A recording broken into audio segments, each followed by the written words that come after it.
Deborah Mwangi with yet another episode of Interpreting 101. As always, we're here to talk to you about inclusion and to tell you how to make sure that you have the right interpreters for that job that you have, or to make sure that your organization is inclusive. Now, today I'll be talking about a rather interesting topic. I'll be talking about interviews for deaf people. What does this include? What is this all about? Now, the moment you get a phone call inviting you for an interview, that is excitement on its own. You're so excited, and you even start preparing mentally how you're going to handle the interview. You prepare yourself from that day to the day of the interview and how you're going to deal with that whole situation. For a deaf person, preparation is different because they're relying on someone else for their hearing, and they're relying on someone else to voice their responses, or to voice for them throughout the interview.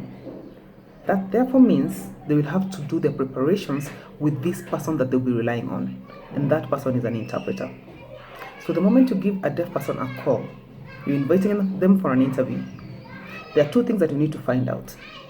One, do they have an interpreter of choice that they'll be working with for the interview?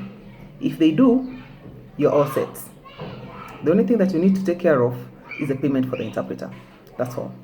If they don't, that is the time that you pick that phone and call us at Cecil's, so we can hook you up with an interpreter at that point, because that interpreter will need to be linked up with a deaf person so that they can do preparations together.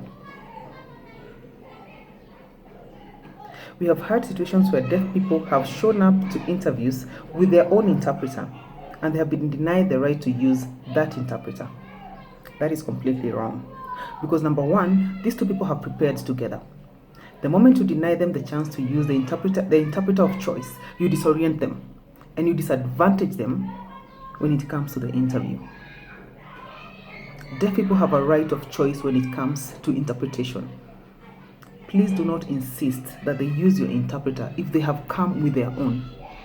Let them use their own. You can agree on the contract terms after the interview. That is not the time that you want to disorient these candidates, and you want to completely ruin the plans that they had made prior to this interview, because interviews require preparation. So please make sure that you engage with them to make sure that you're providing the best form of accessibility for them, one that they choose, and if they don't, work with them to get the right person for them.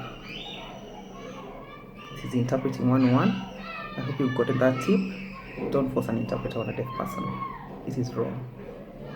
Thank you for watching.